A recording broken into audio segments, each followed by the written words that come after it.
new packages, special editions coming to Ford that you may never get your hands on, but well, the media is going to advertise these up, which I always think it's weird. Why aren't we advertising and promoting how cool the Ford Maverick is? Because that's great for people's budgets, but instead let's make them dream about vehicles they can never get. So let's jump on the jerk bandwagon and talk about vehicles that most of us will never be able to afford. Some of them are essentially not even available. Now, the Ford Bronco, that is available, honey. I know you feel like it's not available. You're in love. Maybe you want the Bronco at the end of the picture. Yeah, I see. This one looks not affordable. Okay, Am I right? Yeah, this is a great example. Throw on some Braptor photos. We've got the new Code Orange Ford Bronco. And yes, Ford listens to their customer base. I love them for this. They really look at the feedback. They watch the YouTube shows.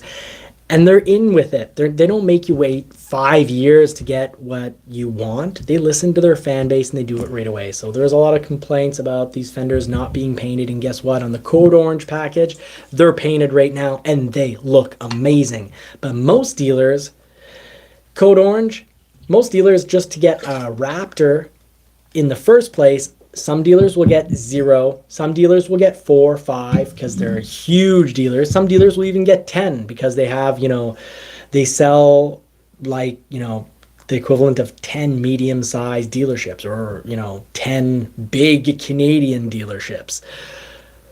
But we're a pretty decently sized dealership when it comes to sales volume, and we're getting 1 per year, and we're lucky. We follow Ford's rules. We don't have dealer fees. We don't charge over MSRP. So we get little favors here and there. And we've got 1 Braptor. Ford always rewards the dealers that treat their customers well. For a while, there's this YouTube reputation ruining stuff. I don't know, a lot of YouTubers I think want to see Ford, Dodge, or GM go bankrupt. And, there's this quick talk of, Ford providing more dealers to dealers, that they weren't doing anything in regards to these over MSRPs. And that's just was for the furthest thing from the truth. There's name match. There's various systems in place. You get less vehicles if you're not selling them fairly and treating your customers right. So I think it's an incredibly good looking package. Mm-hmm. Now I'm looking forward to your opinion here. We've got, I'm going to leave you in charge of photos, but can you get to the flat black? Here we go. So if you want to just cycle through these photos, this is Ford's only going to make a few thousand of these. About 2,000 of these are going to be built. It's got it's the first production Ford to have a wrap on it. So this is a flat black wrap. I love that. You love it? Yeah. Wow. Okay, so maybe one day I could flat black wrap a vehicle. But it depends on which vehicle. On an F-150, it's great. Okay, cool. Maybe the F-150 Lightning, since we're living with it for 4 years now, maybe it'll get a black wrap at the 2-year mark if I get tired of white. But maybe it's big. It will cost a lot of wrap. Correct me if I'm wrong. Yeah, it will. Yeah, I will not correct you. A good, proper wrap, if you do it yourself, it probably won't be proper. It probably won't be good, but it will be cheap. But if you pay to have these done, it's a big surface. You can pay $2,000, $3,000, $4,000 to get a wrap done. And if you're in areas like Los Angeles where quality manual labor, you pay a fortune for, well, you could end up paying $6,000 for You know what? a wrap. At that price, you need to have a better color, a popping color. Like putting in purple, orange, at that price. Yeah. Do it all the way. Now, Ridgeview makes a really good point. I really like the comment that he dropped down here saying that, when it comes to bright colors, people will either love them or hate them. Mm-hmm. And probably there'll be a bit of love or hate with this as well. Now, this is going to be almost $100,000 US, so $99,000 and I think $900 US. But you're getting sort of the smoked out lights, the black high gloss grill, the black high gloss rims. You're getting the highest level of professional wrap over this vehicle. Ford's first wrapped vehicle for production ever.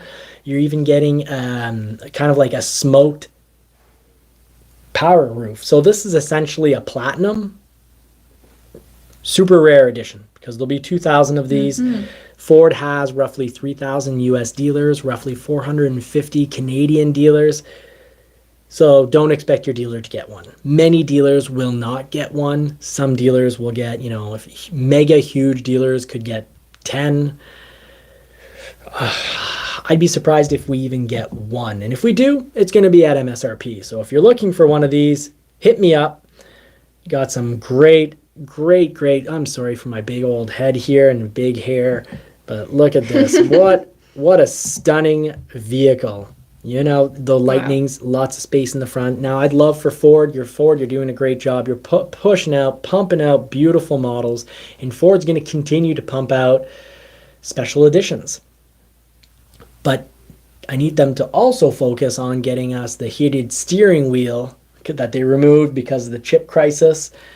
Focus also on getting us our updates for, you know, Blue Cruise 1.2. I believe I'm supposed to get a free upgrade. Heated steering wheel before winter, please, Ford. Get us. I know Ford, you listen to us. You're a fantastic company for that, but get us our heated steering wheels. So if you have a vehicle that didn't get all its equipment on it, well, if there's a rebate on your window sticker that's above $100, pretty much always means you're never going to get it. If it's below $100, like a $75 credit for not having a heated steering wheel, well, below $100, you are going to get it. It's just a question of time. And it's really cool that Ford does over-the-air upgrades. And one, they haven't burnt out any vehicles. The GM had that problem with their ZR2 Bison. You got two YouTubers, a YouTuber's brother, as well as the actual YouTube test vehicle for TFL. And also Tim over at Pickup Truck and SUV Talk. His brother had a problem. It fried the radio, but Ford doesn't have all its customers do the over-the-air update at once. And they also kind of do just a few at the beginning. And they wait to see what the actual results are before spreading it to everyone. So not everyone's update. It's normal if maybe your neighbor gets their update and you end up waiting an extra month.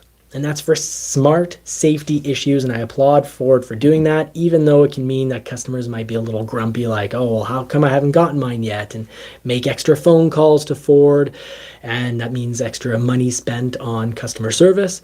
But I think it's the right thing to do. You don't do all your over-there updates the same day to everyone all in one shot and then go, oh, oops. We need to correct a bug. Everyone needs to get towed to the dealer and their vehicles aren't functioning and they need new radios and we're out of radios for a month and oops. Yeah, that's sad. When stuff like that happens, it's like, okay, where was the boss on this one?